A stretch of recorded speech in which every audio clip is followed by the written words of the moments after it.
You know what's crazy? Like, I had this idea of marriage, and my husband used to always tell me that, and I was like, nuh-uh. But, you grow up having an idea of what you want your marriage to be. And so when you get with this person, they're supposed to fit your idea of marriage. Yeah. And not y'all's idea of marriage. Yep. And so you get disappointed when they don't fit the image that you had in your head. Expectations kill so many things. Yeah, definitely. So, and I also think it's so important, like the 5 love languages, that's real. Yeah. Like, if you can understand your mate's love language, things will go so much smoother because you cater to their heart. You cater to what they understand and not just what you understand. So when you cater to what they understand, they receive it, and then their response is catering to what you understand. Oh no! I don't get it. It's okay. We get it. I was like, yes, Lord, come on with the cancellations. Ooh, we going in it. Now just kidding. I don't know if you know this, but I'm black. Am I good? He's with the best of them, and he's one of my favorite men up the upper side. that entrance sounds like much more than who I actually am. Okay, so my guest of honor is an entrepreneur, mother of 2, wife celebrating 10 years of marriage, and most importantly, a follower of Christ. She's the owner of Golden Airs Edge Control, the best edge control in the world, in real life, the best.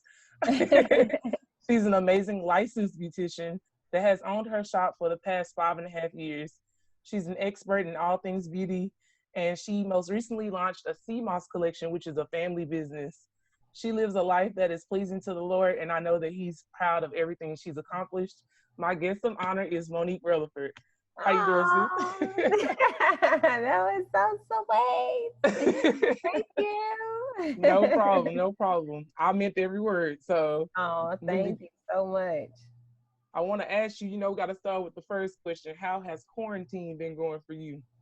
Quarantine has been a blessing in disguise. Do you hear me? Yeah. When I tell you, like, I was ready. Like, when they was like quarantine, I hurry up and canceled all my appointments.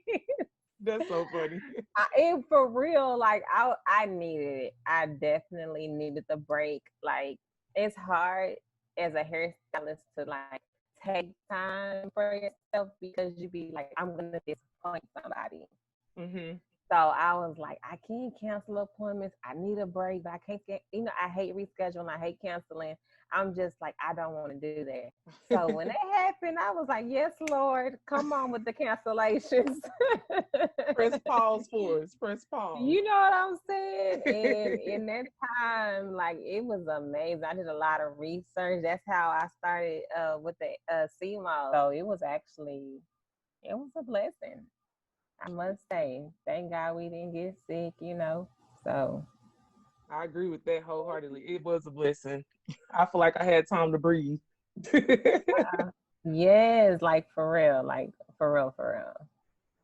Well, as I mentioned earlier, you are a licensed beautician and you know about all things beauty. So can you tell me about like your story and how you got to be to this Monique that sits before us today? Sure. So I've always wanted to do hair since I was a kid. I wanted to do hair, and ironically, it was actually in a dream where I actually learned how to braid hair. So I dreamt that I was braiding hair in the dream, and I woke up and I just did the exact same thing that I did in the dream. So I always say God taught me how to braid hair. For real. That's crazy. Yeah. So ever since then, I braided my hair, my sister's hair, friends, in high school I took cosmetology and I ended up getting my license, before my diploma. Yeah. So that was pretty dope. After high school, I actually did not want to do hair anymore. I wanted to just experience life and, see what else was out there. So I did went to college for a couple of years and I, worked regular jobs. And then I worked at a bank 6 months. And at the end of that 6 months, I said, I'm going to do hair. Like, it was so stressful. It was just going every day in the four walls and in the cubicle, seeing the sunshine outside. It was just like, this ain't me life. This ain't So it. it wasn't it. So I was like, I did it the right way. I put in my 2 weeks notice and everything. And then after my 2 weeks was up, I went into doing hair at home full time. I was always scared to go into a shop. Crazy, right? I was always scared, like, I gotta pay this money out, and I'm not gonna, it's just, I'm looking at my finances at the time, and when looking at what my finances could be if I just went ahead and went into the shop and opened that door. So eventually I did, and it was like the best decision ever to just bet on myself. I did. I bet on myself, and it was definitely the best decision ever. So I started working in a salon with my cousin's sister, and that was a couple of months, and then I moved to the salon that I was in prior to where I am now, and I was there 4.5 years. Started there last August, September. I moved into my own suite and have been there ever since. So it's been amazing. And you get to set it up how you want to set it up and everything. Yes. And at home, I'm not able to like do the pink stuff here and there. I'm just like at the shop. Oh yeah, it got pink in there, got the gold in there. I was able to just really put my personality in it. So that was dope. Yeah, and you need that space too. Mamas need their own space. Yes, like definitely. Like sometimes I don't even be rushing to leave out the door. Like I just sit in there and close my door and just enjoy the peace and quiet of it all. It's something about the sunshine I love. Like in the suite, I will not get a room that I have a window. You need that. Yes, like I need to be connected to outside, definitely. Yeah, that we need our vitamin D intake. We got to have all of that. Yes. So, how would you say you being an entrepreneur has impacted your children? They want to be entrepreneurs, actually. They're always looking to start their own business. They're just like, Mommy, can you buy this? I want to do this for my business. And Mama, can I have some money out for what you doing? Because I just helped you package this edge control. Like, they are definitely looking for ways to like start working like ASAP. My son even be looking at me like, I'm gonna do her when I get up, grow up, and I'm like, for real. He was like, yeah. Look, So he can do it if he wants to. He's always, and Kenzie, the next business idea, it changes every week though, but they're always trying to come up with some kind of business to go ahead and start. So it definitely impacts them. That makes me so happy to hear, because I feel like everybody preaches college and go to the workforce, but nobody talks about ownership. And I think, well, my mom was an entrepreneur, so of course that was ingrained in me as a young kid. I was packaging stuff too, like 5 years old, cleaning up places, doing parties and stuff. But I think that's great, because that's going to teach them another avenue that the world is not going to really teach them.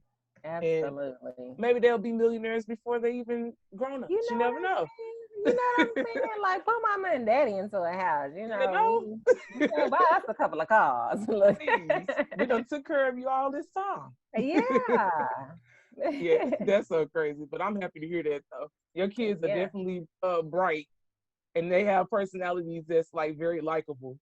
Thank you. They are my jewels. Let me ask you this. What role does like religion and your spirituality play in your life? Oh, that's the foundation. Like, regardless of everything, it's the foundation. Even when I started doing hair full time, I was broke. But even in that time, I told myself I had always paid my tithe, but it was like I'll pay it when I got it, or every now and then. But this time, like 5.5 years ago, I said I'm gonna go ahead and pay my tithes. I'm not gonna deviate from it, and I've done that since day one. And I watched God just progress my business. Like, for one, I'm gonna do that. I'm gonna take care of the 10% that he tells me to take care of. Mm-hmm. Sometimes I do a little bit more, but sometimes I'm gonna stick to the 10%. Yeah. But it's so important because if God can trust me with the business that he gave me or the idea that he gave me, why can't I trust him with the funds that you provide to be able to continue to increase it? And I want to be able to not just focus on myself and my family, but I want to be able to help others as well, the kingdom as well. So it's super important in my everyday life, even with my children. You know, we try to teach them how to pray and pray on their own, and you know, try to figure out how to have an actual relationship with God, not just what they're taught. Me growing up, I was taught a lot about, you know, Christianity and religion, but I don't know so much as to how much I was taught to have a relationship with God. And so that's the thing that we try to stretch the most now is the relationship part of it, because I think the rest of it will come, you know, in time. So and then as far as business goes, I always say my business is not mine, it's God's. I'm just the manager. So as long as he owns it, he's the one they got to deal with. Deal with everything. So Lord, if you don't want your name to be bad, I'm gonna need you to come on with it and make some things happen, because I'm representing you. You know what I'm saying? So I try not to stress on things much when it comes to the business, because I know I don't own it. I'm just here to just facilitate. Yep. We're just willing vessels. That's all. Yeah, that's like, all. Whatever he wants us to do. Sometimes we don't understand what he wants us to do. We be like, I know. Yeah. Sure. He like, you want me to? Oh, for real? You Oh, want me to say that? okay. Okay. They gonna be like, are you crazy? For real. But majority of times when we obey, like, it be like, wow, like, oh, they really was you, huh? Right. We do be like, little pause for a second, like, but okay, God. Yeah, I guess I do it. I mean, but yeah, I try to be obedient as much as possible. I'm not perfect. I'm not always obedient, but I try to be. I try None to of make us sure. are. Yeah. And I think it's so important to me not to taint my witness, meaning my everyday life. You know, I want to be able to walk in the way to where if God did give me a word for somebody, that they will listen because of my walk.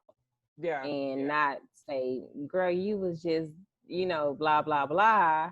Well, I ain't got to listen to you. And nobody has to listen to me, but I want to make sure that what I do, I still don't taint my witness. Absolutely. Because I feel like people want us to be perfect, but that's unrealistic. Like, we're progressing. That's what we do every day. So as long as we're doing that and God is happy with what we're doing, that's what we should be focused on. Absolutely. So, but yeah. So I think that, you know, friendships and support groups are very important. And like, especially when you're trying to start a business, I feel like sometimes we need that extra like push sometimes. So the people that are in your life have to be of a certain caliber to help you with that. What are your 5 non-negotiables when it comes to like friendships and relationships? That's a good question. Non-negotiables. I'm really lenient. I mean, I say that because I give a lot of chances, maybe when I shouldn't, but I do. So when it comes to any kind of ship, honesty is so important to me, because I'm the type of person that trusts you off top. Like, I'm not gonna come in like side eyeing you. You know, I'm just gonna come in like, oh, you're like me. You know what I'm saying? I don't want to have a relationship or friendship that's uneasy for me, or that is forced, or I gotta tiptoe or deviate. You know who I am. Like, I just rather not. So that's, I guess, a non-negotiable. What else? Self-centered people. It's not just non-negotiable. It's just, I'd rather not deal with you. You know what I'm saying? Like, we can be cool, we can be cordial, but that's about as far as it's gonna go. Like, I'm not gonna fake it with you. Right. at this time of my life, I definitely need people around me who's trying to progress, and that's not just okay with just being where you are or where you have in the last 5, 10 years. Maybe. Mm-hmm. Like I want, and I'm gonna do my best to encourage my friends and things, but it's just one of those, I can't stop my progress because you want to stay where you are, I guess. Yeah. Yeah. That makes sense. Yeah. What else? I don't know. I don't really have many non-negotiables. It's just pretty much across the board. Like, just be real and want to be better. Yeah. That makes sense. I mean, everybody like kind of stumbles on that question because it's like, I don't want to be judgmental, but you know, that's really how I feel like people take it. It's like, I feel like it's not you being judgmental, but you know what you need in your circle and what Right. doesn't serve you. So Right. I think everybody needs to ask themselves that question, like, what do you feel like you can't deal with or would not like to deal with when it Right. comes to your life and the people you have in it? Yeah. Yeah, that's true. I'm definitely gonna have to like reevaluate that. And I think a lot of people, well, I know for me that question may be hard because it requires us analyzing the people that's around us. Mm-hmm. And sometimes we're kind of comfortable with who's around us. So in order for us to analyze them, it just means that maybe we have to make a move on whether they stay or not. And a lot of people are not ready for that. That's facts. Because everybody can't go with you. Yeah. Yeah. Everybody cannot go with you. So it's like, dang, Yeah. I gotta let her go. That's sad. Right. Yeah. It's all right though. Well, one of the biggest things I feel like for the people coming up is making the decision to either go to college or to go to the workforce. Mm-hmm. You got your license before the diploma. So what would you say was the biggest challenge when it comes to education? What do you think is the biggest challenge for you? I say my biggest challenge was college. As far as because I did have a professional license already, it's like people go to college to get that. Mm-hmm. So the fact that I already had it and people telling me you need to go to college is just like, well, what am I going for? You know what I'm saying? And I don't think when I was in college, they had entrepreneur classes and things like that. You know, all it was business class majors, marketing. I don't know if we had marketing. No. So it was like, what am I going for? Okay, I'll just go because everybody say go to college after you go to high school. So I went. Yeah. But for me, college, it ended up being a time to get to know me and to mature myself because I could have stayed home and went to college, but I actually decided to go away. So, you know, my cousin was away home. So I was like, I want to move away because I wanted to grow up. I wanted to not be so immature and, you know, childish. I wanted to actually grow up and be on my own and just start life. So that's what I did. To where I had to be responsible, you know, for myself. So the college experience was that for me. I did the classes. I can't tell you anything about them today. That's all right. You know, like I did it, but it wasn't for me. I didn't do it for me. It was prepaid by my grandfather and I did it because it was prepaid. Yeah. And thank God that you're not in debt like me. Yeah, it's definitely a blessing. When I look back on it, it was so normal to me. I didn't realize that people actually got in debt from college. Look at here. If I knew then what I know now, I wouldn't have went to college. But I mean, I got a lot out of it. Out of the lessons outside of the classroom, not inside of the classroom. So I always tell kids, like, I feel like God had me go to college so I can learn the language and to become, I guess, well versed in coexisting with other cultures. So I think that's why I was in college. But the paper, it's very expensive all paper. Those essays. But I think that it's important that people know that you have options. and that's not something that you have to do. I feel like some students need to take a year before they even move, just like figure it out. Yeah. What you want to do. Yeah. And not a year at home. Right. Away. Yeah. You Yeah. mentioned that you moved, and I wanted to know, like, how did you even get enough courage to want to move? I know you said you wanted to grow up, but like that process of actually saying I want to move, like, was there any extra process to that? Or you just was like, I'm out? I'm out. Like, I don't know where it came from. Cause even my husband was here, we were dating at the time. So he was here, like, everything was good with that. So to move, I don't know where that came.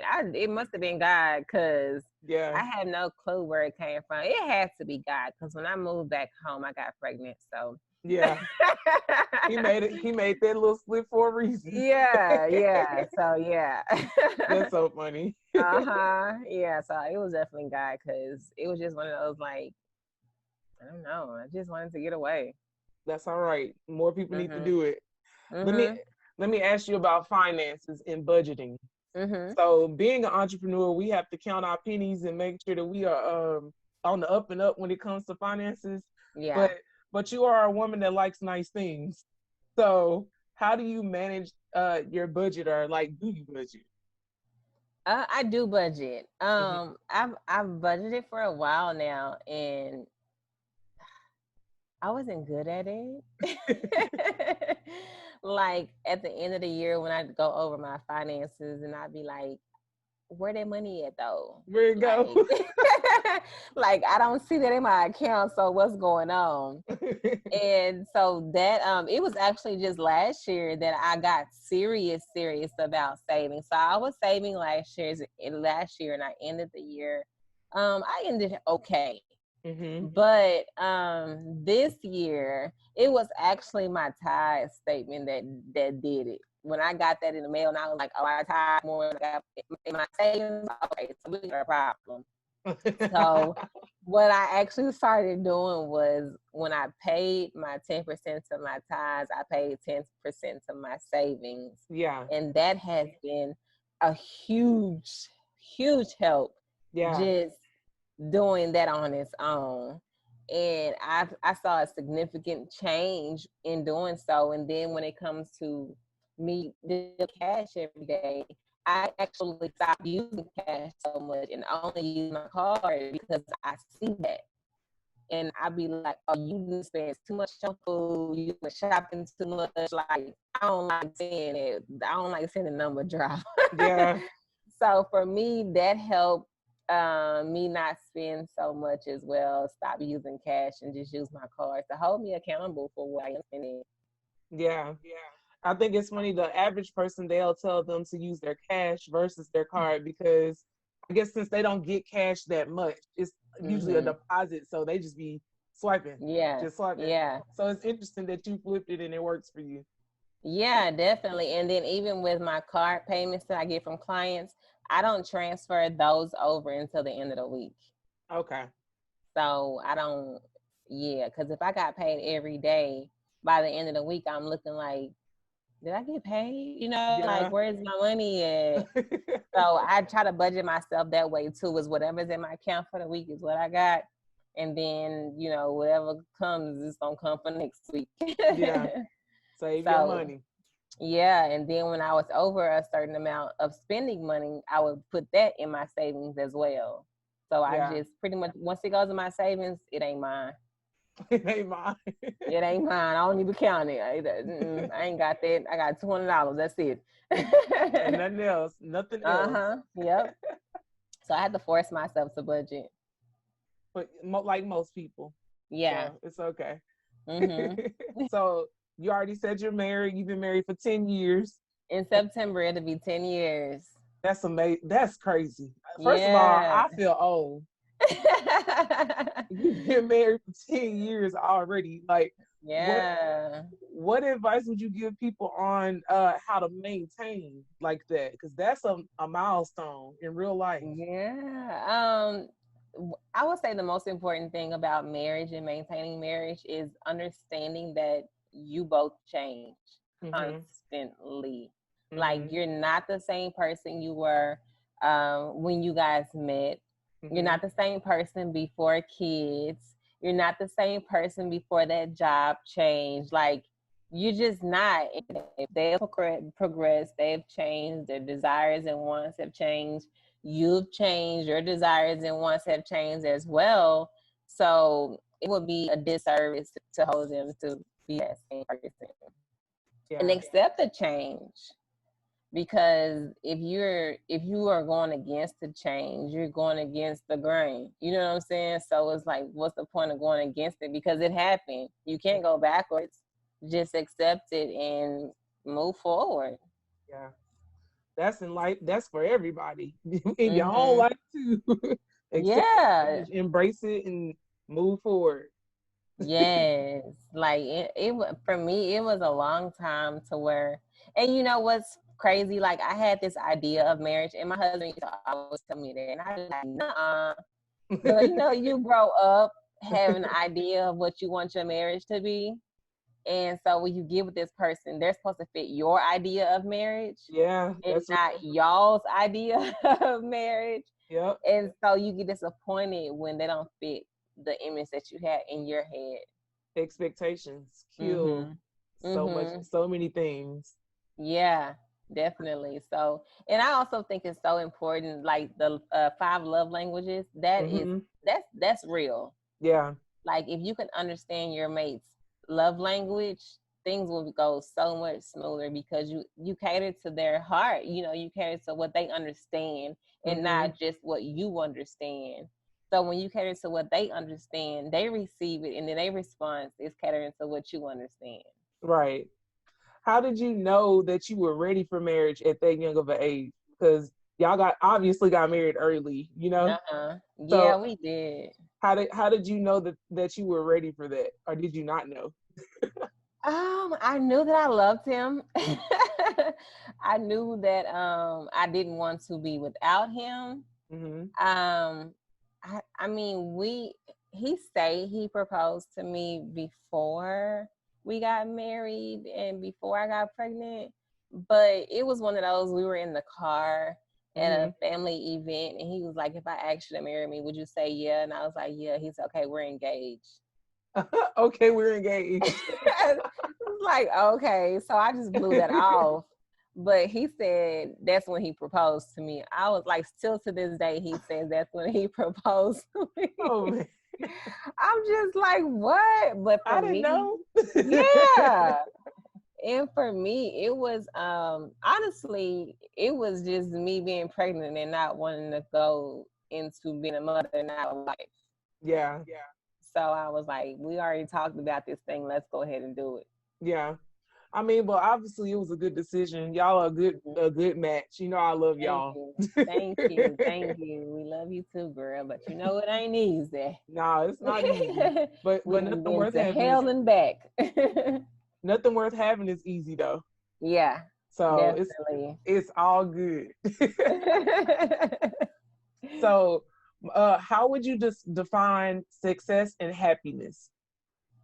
I'll start with happiness. Okay. My dad always told me that happiness is based off of what's happening around you. And so I've actually looked for more joy than actually happiness. Like, if I've learned to live in the moment. So living in the moment and appreciating where I am and the people and things that are around me, it makes me happy. And as far as success goes, having a plan, like being where you are and not just satisfied or content, but knowing that you're in a good space, but you have plans on moving forward. Yeah. That's good. Of continuing to progress. That makes sense. And money does not make you successful. No, it does not. Yeah, but when I read the reviews on my website, like, that's success, where it's consistently saying the same things, and to be able to be a vessel, a servant, to be able to be acknowledged in a way to where it's like, I appreciate you. Yeah, and with all of that comes responsibility, but Uh-huh. Definitely. I always tell my students, y'all have a platform, so now you have responsibility. Like Yeah. it's on you. But that's good though. You've accepted that, so it's all good. I have. Many times I want to clap back, but Like, I just keep where it's at. sweet baby Jesus ain't gonna be happy about that. Yeah. I done did a whole bunch of writing deletes. I didn't delete it. I always put Yeah. stuff. I got this notebook. I'll be putting it in here in permanent marker. I just Yeah. write it and rip it out. See, it's right on the desk. It stay on the desk. Yeah. Say right there. Right, literally right there. But Mm-hmm. if you could give yourself advice, like Uh-huh. your younger self advice from your older self, what would you say? Ooh, I would tell my younger self, stop expecting so much from people. Mm-hmm. Stop expecting people to make you happy. Stop expecting people to show you things that stop expecting people to define you, I guess. Um, it's okay if people, it's okay to disagree. Mm-hmm. And well, I don't know. Don't conform. Like, Yeah. be authentically who you are and walk in that. Don't be pressed, by your peers. Don't give in to if you don't want to do something. Like, be you and Yeah. stand in your truth. That's good. That Mm-hmm. everybody needs to know that. Yeah. Everybody needs to know that. Uh-huh. I feel like with society, we feel that pressure sometimes, even as adults. But Mm-hmm. I feel like our youth, they feel it a lot because they Yeah. don't know, they don't have experience to base it off of. So Yeah. I'm glad And that you think said that all you're those gonna things. you think you're gonna lose some friends if you don't give in, but ultimately you won't. And somebody is actually waiting on you to give in so they can get in too. Yeah, they're not your friend though. Yeah. They're not your friend. Mm-hmm. So, do you believe purpose is a journey or a destination? A journey. Yeah. Yeah, it's because I feel like it's always changing, it's always evolving, and I feel like we have multiple purposes. Mm-hmm. And if we focus on the destination, we only focus on one purpose. So I feel like when we focus on the purpose rather than the destination, we can actually open up to either multiple ways. Yeah, I can see that for Mm-hmm. sure. Mm-hmm. My last question would be, if you knew then what you know now, would you change anything? I can say no because I wouldn't be who I am. Mm-hmm. And then I would say yes because I wouldn't have wasted so much time. Yeah. But no, because ultimately I wouldn't be who I am today. I needed that bumps on the heads in order to be who I am and where I am at this very moment. Yeah. Well, can you tell me about your businesses and your empire real quick? I want them to know everything that you're building right now. So right now I am still doing edge control. So here Mm-hmm. it is. I just recently changed the Yay. label. So you see it's edge control. Beautiful. But this is the edge control on the front, Matthew 6:33 Mm-hmm. foundation. That is www.goldenareas.com. You can order there. Still hair, Instagram is at Mo_Golden_Aries. And then of course we did just launch the sea moss. So here we are with the sea moss collection.com. So with that, all the names are Nonnegotiables on Instagram, Facebook. Yeah. And we're gonna be at your next local events as soon as outside open up. We needed to open up now. We need that. Yeah, We like need right that, now. please. But not too soon if it ain't time. Like, Yeah. Stay home. yes, stay at home. So, and wear a mask, please. Yes. Stay home, wear a mask. Well, I really do appreciate you, sis. This has been great. It has. I appreciate you for having me on. This is amazing. I'm so happy for you using your platform to encourage the next generation. We need that. Of We course. definitely need that to direct them, to guide them, and to give them just sound advice, real life advice. But from a spiritual perspective, I absolutely am proud of you for that. Oh, thank you so much. We got to do it. It's a stressful job sometimes, but